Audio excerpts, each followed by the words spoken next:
Assalamu alaikum and welcome to another episode of Fullmetal Fukumi Otaku News. So just like always, I'm going to start with some quick self-PR to talk about my coffee, where I'm blogging and I'm posting some articles, and most notably I'm trying to do a lot of live stream summaries and live stream compilations of fun moments with seiyuu and stuff. And one of the games I'm doing this for is Heaven Burns Red because it's one of my favorite games these days. So I started by publishing an intro post now for the streams where I will be listing all the articles I'm doing about the game. I will be listing them on this post. So this will be like an index of sorts. So yeah, I'm doing the coffee. I'm blogging on coffee. I'm also streaming on Twitch. So yeah, please like and subscribe as it always helps me out with the algorithm. So Bandai Namco, they've been doing debut live Hatsu tour for Gakuen Idolmaster Gakumas.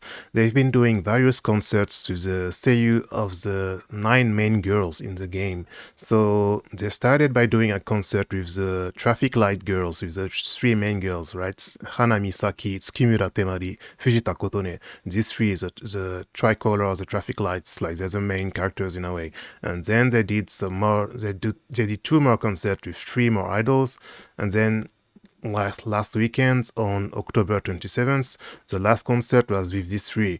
And back when this got announced, they didn't tease that there will be more concert, but now they announced they're actually going to make 1 more concert, and this time it's going to be with the rival characters. And they also teased that together with this next concert, one of the rival girls will get added to the game as well, Juo Sena. So basically, in Gakuen Idolmaster right now, you have these 9 characters as playable idols, right? These 3, and then these 3. And then on June 1st, Hanami Ume was added as a playable character as well. And Hanami Ume, she's the little sister of Saki. And back when they added her in the game, it was on June 1st. And the game was released on May 24th, on May 16. So it was like 3 weeks after the game release, they added a new character.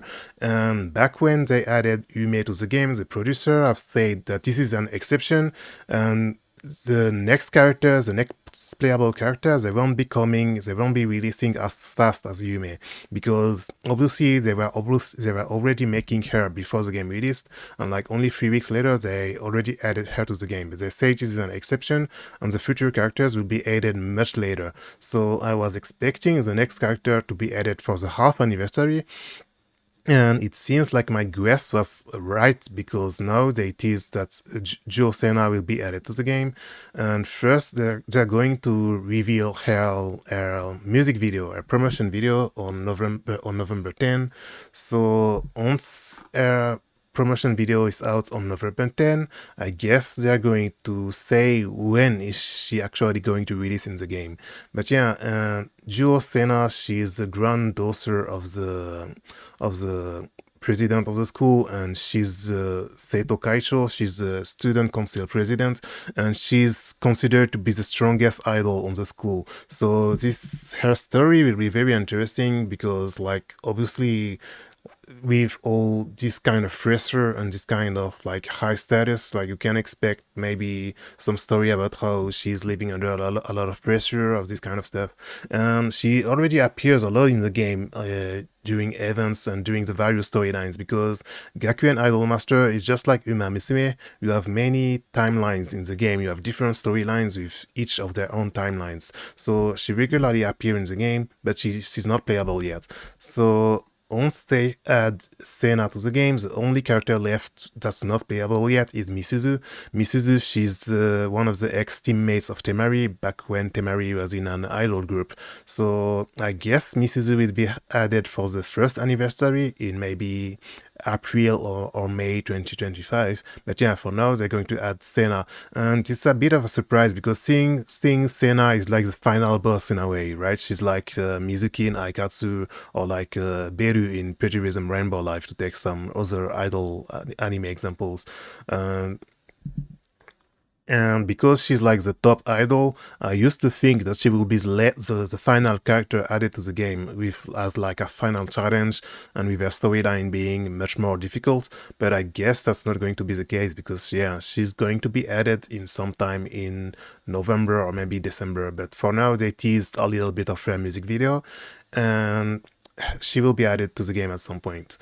And so yeah, so Gakuen Idolmaster, I'm still playing the game, and like I used to do, I'm still planning to finish covering the pre-release live streams for Gakumas because I used to translate these when like each seiyuu they would introduce themselves and they would introduce their character, and I'm trying to try and finish covering these pre-release live streams and maybe a few ones that happened after release, and I'm trying to and get the game running on BlueStacks as well, so that way I'll be able to stream it, and then I wanna like regularly stream it and then write some articles on the characters, on the various storylines, on the timelines, etc., to explain all the various timelines you have in the game.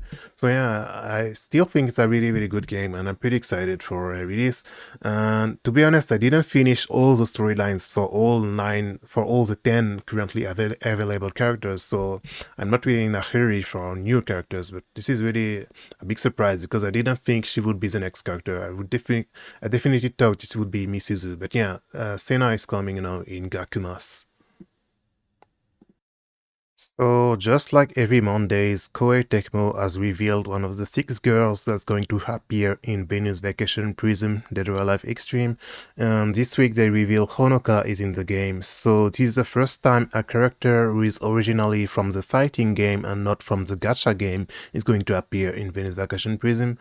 And like Honoka is a bit of a surprise, but I guess it makes sense since she's one of the most popular characters.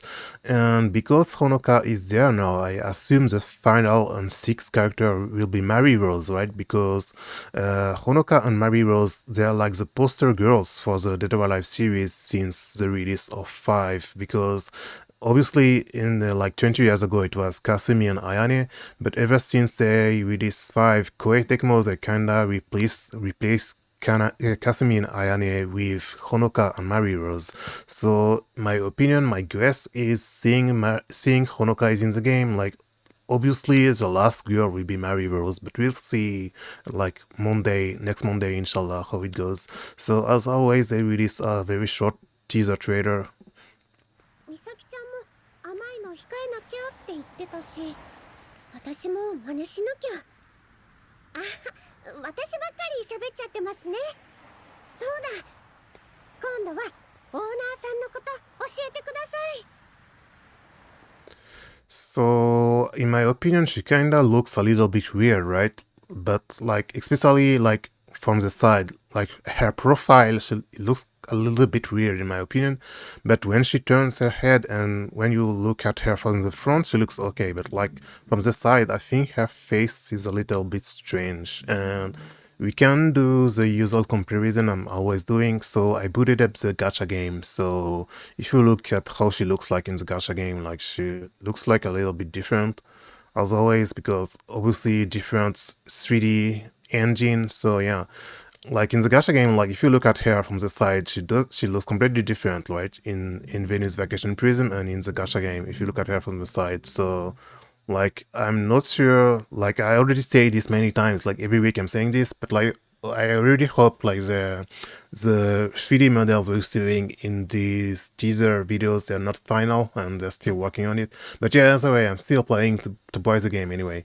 But yeah, I'm not sure who the final character will be now. Like I'm pretty sure it's going to be Mary Rose, but like we'll see next week and how it goes. So on October 27th, it was the 15th anniversary event for Steins Gate, and they did a concert and a live concert and some events, and they announced a brand new game, a brand new project called Steins Gate Reboot, and it's going to be based, according to the press release, this is going to be based on the original Steins Gate game from 2009, but it will have new graphics and new story elements, and it will release in 2025 with no platforms announced for now. And like I'm not a science adventure series aficionados. So to be honest, like I still wanna play Chaos Head one day. Like this is one of game I wanna play ever since the anime aired like over 15 years ago or something. But once I'm done playing Chaos Head, I probably play Chaos Child as well, but I'm not sure if I will ever do all the series. And so yeah, so Chiyomaru, the main writer of the Science Adventure series, back like around 5 years ago for the 10th anniversary of Steins Gate, he had already announced something called Steins something with some hatena interrogation marks, and he said back then that it was actually called Steins God at first, but then he changed the name and he didn't decide on a new name yet. And I already talked about this in a past video. And so yeah, so we don't know yet if Steins Gate Reboot is the same thing that got announced 5 years ago, or if it's another brand new thing completely. And in my opinion, like, so yeah, I'm not a science adventure series specialist, but in my opinion, Chiyomaru, like from what I've heard and from what I've read in the interviews, etc., and from his socials and how he acts on socials, etc., in my opinion, Chiyomaru is the kind of person he just can't help himself do stuff. So this means, like, in my opinion, this is definitely not a reboot or a remake. In my opinion, this is definitely a brand new game and with some tons of new story elements, because like, this is very likely some kind of sequel, in my opinion, because Chiyomaru is the kind of person, like, he can't help himself to do stuff. There's no way this is going to be the same story and a remake. Like, there's no way. This is definitely some kind of sequel. And, like, Chiyomaru is the kind of person who loves also reflecting stuff from the real world. So, like, compared to 2009, like, there's so many stuff that happened. Like, in this reboot, like, is definitely going to talk about, like, generative AI. Is definitely going to add some story elements about the pandemic. Is definitely going to add some story elements about the Abe assassination in Japan and how this changed politics in Japan, and like all this kind of stuff. Like, he can't help himself. Like, in my opinion, there's definitely going to be all this kind of stuff in this game, and it's definitely not a remake. Like, you should consider this to be a sequel, in my opinion. Like, there's no way this isn't a sequel. And so yeah, so Steins Gate, like, personally, like, I know it's very popular because Steins Gate is a pretty funny series, because thanks to its anime adaptation, like, it became pretty much mainstream, in my opinion. Like, it's one of the most mainstream visual novels of all time, in my opinion. And like, thanks to its anime adaptation, like, in the USA especially, like, it's very, very popular. So I wonder if they're going to try and do some kind of simultaneous release or something. Maybe release this in English, in Chinese and Japanese and Korean at the same time. Like, we'll see how it goes in 2025. So yeah, if you look at the Science Adventure series official Twitter, they publish some photos of the event, and with all the artists and all the seiyuu and all the singers that participated in the concert. So it's pretty funny that I never really got into Steins Gate, seeing just so many of my favorite seiyuu and artists who participate in the series. And most notably, there's Goto Saori, who voices Otoha in Pretty Rhythm Rainbow Life, which is my favorite anime, like, of the last decade. Pretty Rhythm was my favorite anime of the last decade, with Pretty Rhythm Dear My Future being my favorite season. So she's still voicing Otoha nowadays in the King of Rhythm movies as well, even if she doesn't appear as much. So yeah, she was Hattori Honzo in Hyakkaru Oran. I'm still hoping they do another season, because it's a really, really funny, ecchi, really, really incredibly funny series. I really hope they make some more anime one day, but I don't really put much hopes in it. And yeah, so Goto Saori, I'm always saying this whenever I'm talking about my favorite seiyuu. Like, sadly, because of the idol seiyuu industry, and because of the ageism, and because of how many rollouts there are, like, she barely has any roles nowadays. And like, maybe if you play some Chinese and some Korean gacha games, you can find this kind of early 2000s seiyuu, but like, she barely has any roles nowadays, sadly. So yeah, so she was at the event. You also had Haruko Momoi Haruko at the event, because she's voicing Akiha in Steins Gate. And yeah, so Momoi Haruko is another one of my favorite seiyuu of all time because she was most notably Seto-san in Seto no Hanayome. But yeah, sadly nowadays like she barely gets any roles. Like Seto-san is one of my favorite characters of all time. Seto no Hanayome, incredible series. And yeah, she was also Alice in Tales of the Abyss, one of my favorite characters of all time as well. So yeah, and Momoi Haruko, she's one of the many seiyuu who has a YouTube channel, and most notably, she does a YouTube show every week with Enomoto Atsuko. And Enomoto Atsuko, she was in Karekano, she was the heroine, the protagonist of Karekano, Miyazawa Yukino, over 20 years ago. Yeah, so just like the others, she barely gets any roles nowadays, except for the pretty cool movies. Like she comes back every now and then for the pretty cool movies, and for the new sequel they did, Otona Purikia. But yeah, Enomoto Atsuko and Momoi Haruko, every weekend, like for nearly 3 years now, they do a radio show, and this radio show is one of the seiyuu radio show I'm going to try and cover and summarize on my Ko-fi blog in the long run. So if you like seiyuu and if you like this seiyuu, you should check out my Ko-fi at some point. I'm going to try to make some summaries like every 2 weeks or so. So yeah, I just wanted to quickly mention, like, it's pretty funny. Steins Gate has so many of my favorite seiyuu, but I never really got into the series, and I'm not sure if I ever will. But like, yeah, I wanna play Chaos Head and Chaos Child, and maybe I will play Steins Gate, but like, I'm not sure. So, Shori no Megami Nikke is currently celebrating its second anniversary since release, Goddess of Victory Nikke. And so in Japan, they did a special live stream and events with an audience, like it was a really, really high budget event. And so yeah, I'm talking about this because in the game for the second anniversary, they're going to add Cinderella, a brand new character. Technically, she already appeared in the story like over 1 year ago now. And Cinderella, she's going to be playable finally. And she's voiced by Y.Aoi, so this is why I'm talking about this. Because I'm going to run all the Y.Aoi fans. Please do not start playing Nikke just for a character and just because you are a Y.Aoi fan. Don't start playing Nikke. Trust me. Like, I've been saying this for a long time. In my opinion, Nikke has a really extremely good story.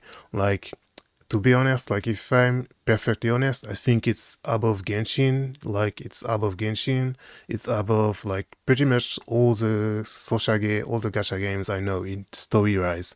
Like the only thing it can defeat is Heaven Burns Red, because Heaven Burns Red, the story is so incredible. Like it's one of the best stories I've seen like all these last 10 years or something. So like you can't beat Heaven Burns Red, but like Nikke is like a few levels below. Like the story is really incredible, but everything else, in my opinion, in the game is very lacking. Like the gameplay and the dailies loop is not interesting. And like for example, like I'm doing my dailies like every 3 days or so because I don't want to stop playing the game completely because I want to keep following the story directly.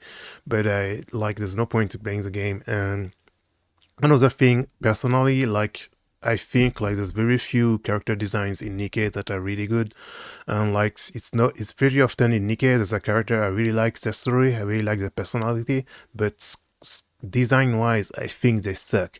And like most of these characters, because together with Cinderella, basically they're going to add the second generation Nikke and explain the stories, etc. Personally, I have a hard time caring about them because like the Goddess Squad, like if you know a little bit about Nikke, the Goddess Squad is basically the very first Nikke, and yeah, 1 year ago for the first anniversary you had a flashback event telling their story, and this was one of the best stories in the game, and they're all incredible characters and really, really well developed.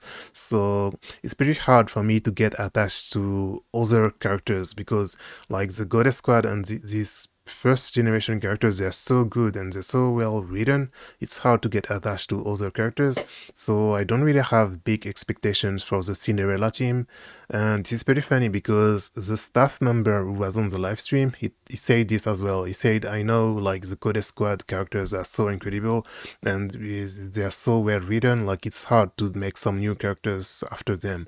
And I'm going to try and make a summary of the live stream when I have the time, but I'm not going to talk about here about it here in detail. But yeah, anyway, so I've been saying if you like Y.Aoi, please don't start playing Nikke just for Cinderella because you would regret it.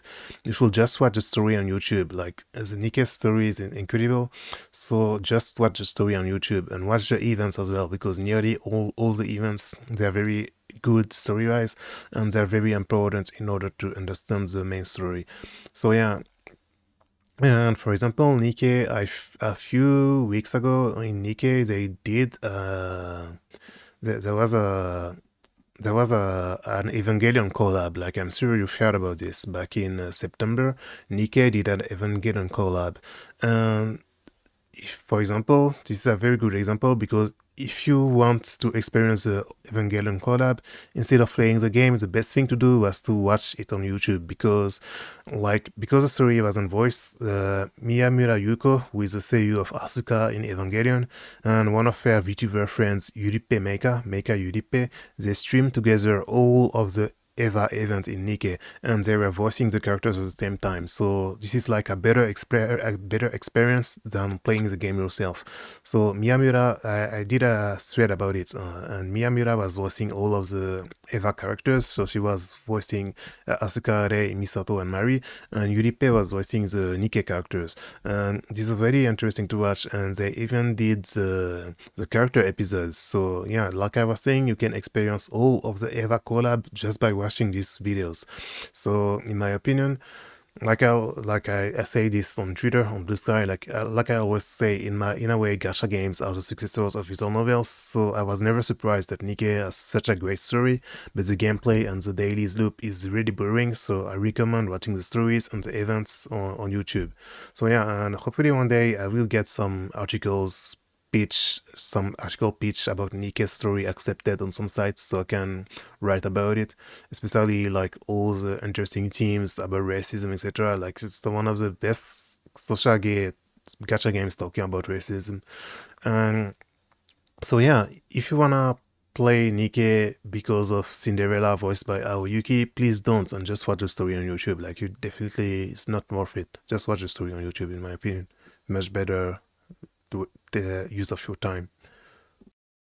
So now, slightly peculiar but pretty interesting news. So Karaoke Joysound, which is like a karaoke music library, like one of the biggest music library for karaoke shops in Japan, they announced they're releasing on October 20th a Steam version of Karaoke Joysound, and it's specifically made for streamers. So this means a lot of things. Like this means like every Japanese streamer starting the end of the month, they will be able to stream, to do some karaoke streams without worrying about like how to look up the songs without the singing, and like how to look up karaoke versions. Like this will make it very easy. So like by this weekend, if you follow a lot of Japanese streamers on Twitch, like it's very likely a lot of streamers are going to start making some karaoke streams. So this will probably change the Twitch Japanese landscape of Twitch a whole lot, because like they're saying there's going to be 30,000 songs at launch, and then they're going to add over 100 songs per month. So this is pretty good news for Japanese streamers. And like Japanese streamers, they often have to deal with some really strict regulations, especially when it comes to certain games and certain companies. So it's nice that for once they get something that will allow them to make their content and stuff on their streams like easier, that will make overall the streams easier, because they really have a hard time compared to other streamers around the world. Especially like also even popular Japanese streamers, it's very rare for them to get some sponsors and some special sponsor operations, etc. So this is very good news overall. And sadly, I forgot to mention, but obviously this is region locked to Japan. So if you're not in Japan, you won't be able to download Joysound for streamer on Steam. And another thing I forgot to mention is Joysound, Karaoke Joysound. They also released a similar thing on Nintendo Switch in Japan a few years ago. And sometimes you see some streamers using the Nintendo Switch version. But yeah, now they're going to have a Steam version, so this will make things much easier. So another very quick news. So Sega has announced they're making a collaboration between Oshare Majou, Love and Berry and Hatsune Miku. So first off, this makes perfect sense because Sega is the owner of Oshare Majou, Love and Berry. It's a game Sega made, and Hatsune Miku, the all of the game segments, all the game part of Hatsune Miku, Sega is owning the rights as well. And this is something I often say, but like a lot of people in the West, they think Sega, they think about Sonic, they think about Yuga Gotoku, they think about Persona and the Atlas games, etc. But actually, if you look at the financials and if you look at the Sensor Tower, the reports on Sensor Tower, like over half of Sega's revenue is thanks to the Hatsune Miku games, especially the mobile game Project Sekai featuring Hatsune Miku, Pro Seka. So yeah, this is something I regularly talk about and I wanna detail in a video and articles. But yeah, anyway, so for now, for this collaboration between Oshare Majou, Ravu and Debide and Hatsune Miku, they only announced some merch, so it's unlikely they will do anything else. Like they announced some merch, some acrylic stands and some plushies. And yeah, so if you don't know about Oshare Majou, Ravu and Debide, it was released in 2004, and this is basically the arcade game that launched all the arcade games aiming at little girls with some fashion and some rhythm game elements. And without Oshare Majou Lavender Pretty Rhythm wouldn't exist, Aikatsu wouldn't exist, etc. And this is something I've been talking about for many years. I used to talk about it on my blog as well. This is the old article I did that would that presented the Pretty series with King of Prism and Pretty Prism. Like I explained this like many years ago. This was 6 or 7 years ago. I explained all this. Like if not for Oshare Majou Lavender Berry, released in 2004, like Pretty Prism wouldn't exist because they pretty much copied it, and Aikatsu wouldn't exist because they copied it, etc. So Oshare Majou Lavender Berry is a very big part of Japanese pop culture, even if the game stopped. And nowadays, the game came back because it's the 20th anniversary, and that's why in Himitsu no Aipri, there was a Oshare Majou Ravon the Berry collab as well. I already talked about it in a previous video.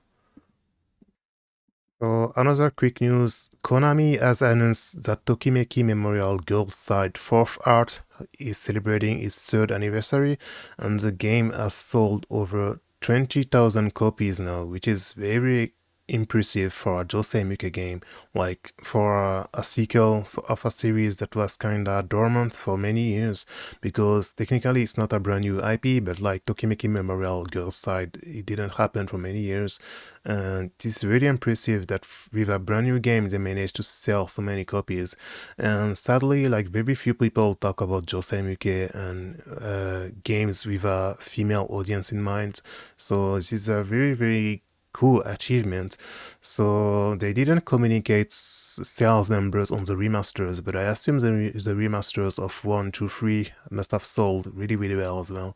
So yeah, like I was saying the other day, like Tokimeki Memorial like is still very popular. So there's obviously they're also going to make a remake of the first game as well that they announced for 2025, and hopefully one day we will get some kind of English release for this. It will be great, like official English release. This will be great.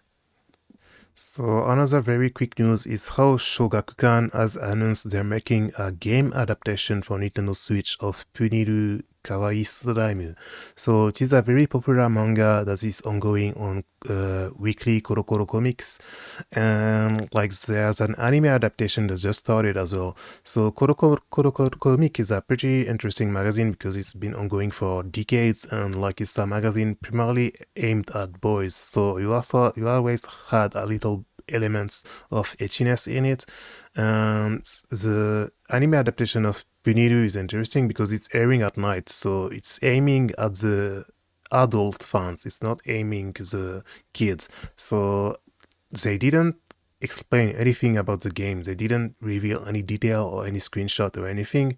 So everyone is wondering what kind of game is going to be, like if it's going to be family friendly or a little bit less, like are they going to aim at the kids reading the manga or the adult fans watching the anime? So this is very interesting, and I'm gonna try to keep an eye on this to see how it goes.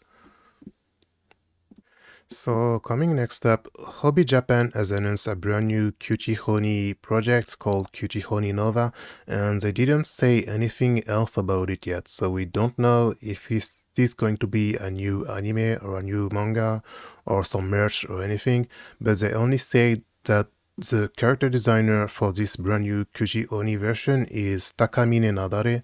Takamine Nadare, I'm not very familiar with them, but they are the character designer of the new Valkyrie of Phantasm Toho game that just released on Steam, which is kinda like Senko no Ronde on Dreamcast and arcade. I don't know if you remember Senko no Ronde, but like it's a shooting game but a versus game at the same time.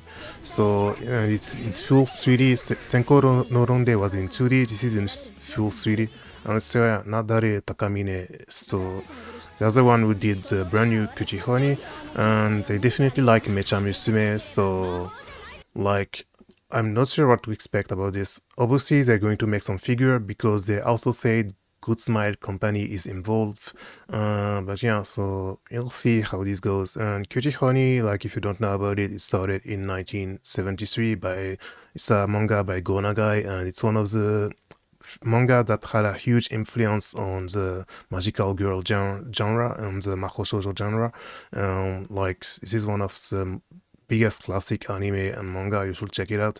And there's been many versions of Cutie Oni over the years. So this is just like Mazinger Z, just like Grandizer, just like Kamen Rider, etc. Like every 10 years or so, you have a brand new version. So maybe they're going to make some anime, but like there was already a Cutie Oni anime like around 5 or 6 years ago, a brand new one.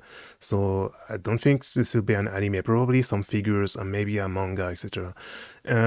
Personally, like there's another Kuchihoni series I recommend. It's the one from the early 2000s by Anno Hideaki, who directed Evangelion, etc. He also directed a Kuchihoni series, OVA series in the early 2000s. It was pretty funny. So if you've never watched it, you should watch it. And so yeah, so like I like the design overall. So I'm looking forward to what this will turn out to be. Yeah, and speaking of Mahou Shoujo and magical girls, the final thing I want to talk about this week is Hana no Ko LunLun. So Hana no Ko LunLun is one of my favorite Mahou Shoujo series, and it's from the 90s. And like in 2023, Tencent, the Chinese company Tencent, they announced they're making some kind of spin-off or remake or re-remaster. And now, just now, like on October 25th, they finally published a first trailer to show how the new series they're making will look like. And this is a collaboration between several Japanese and Chinese companies, most notably Toei Animation and Tencent Video. So the anime will be released in the internet in China, and they published a trailer dubbed in Chinese, and you can take a look here and what it looks like. So the flowers and stuff is very similar to how the old anime looked like, but like the girl herself, like she's pretty, like she looks pretty different from what I expected. So yeah, you have the rival girl and you have the familiar, and you have a reference about the original LunLun. So this looks fun, but like sadly, I don't know when they will make a Japanese version, and I can't speak Chinese, so I won't be able to watch a Chinese version. So yeah, and when she transforms, she kinda looks like, I'm gonna talk about the design later on as well. So yeah, they finally reveal a trailer, but they didn't say when the anime is going to release in China, and we don't know if they're going to release it in Japan as well. Obviously they're going to do it at some point, but they didn't say a release date yet. So yeah, Hana no Ko LunLun is one of my favorite mahou shoujo series from the 80s and 90s. So like I'm definitely excited and interested in this spin-off remake or something. But like at the same time, it looks actually the trailer they revealed and the original key visual they revealed in 2023 looks pretty different. Like this is a 2023 key visual, and like you can tell like the girls, they have some kind of grace and some kind of like elegance, which is very characteristic of Hana no Ko LunLun, because she's kind of like a lady, like like she has some kind of like some alluring lady like appearance, but like the spin-off, the character in the spin-off, like she's kind of a little bit too GS, like LunLun's original LunLun's is GK, right? She's GK, even like GD, like she has some lady like figures, but like she's a new character. She looks a little bit like GS, too much like some random gaki. So I'm not sure if I like what they're doing. Like she looks a little bit generic, because yeah, a lot of mahou shoujo, older mahou shoujo, they had these kind of girls like with some ladylike and some kind of nobility to it, right? But like it's more cool than cute, but like here it's only cute, so it's kind of different feeling in my opinion. And this is a bit sad, because this is more generic in my opinion compared to the Kiwis all they showed. So yeah, obviously like Tencent, I have many thoughts about Tencent, like I have many thoughts about many companies, but like I'm definitely interested in how this will ultimately look like. And so yeah, like hopefully at some point they will release a Japanese version, but for now they only say like they're going to release it in China, so I don't know at some point when they're going to release a Japanese version. And yeah, so the press release is talking about how Hana no Ko LunLun is taking place. She's French, right? And the series was aired in France and in Italy, so it's one of these 80s series that aired in France and in Italy. So people of the generation older than mine, they know about it. But personally, I know about it thanks to my siblings and thanks to re-airs and watching re-airs.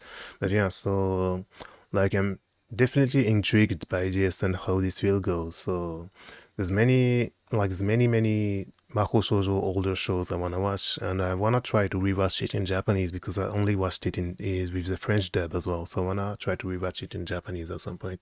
So yeah, that's all for this episode of Film Metal Fukumi. Remember to like and subscribe, and thanks for watching. Bye.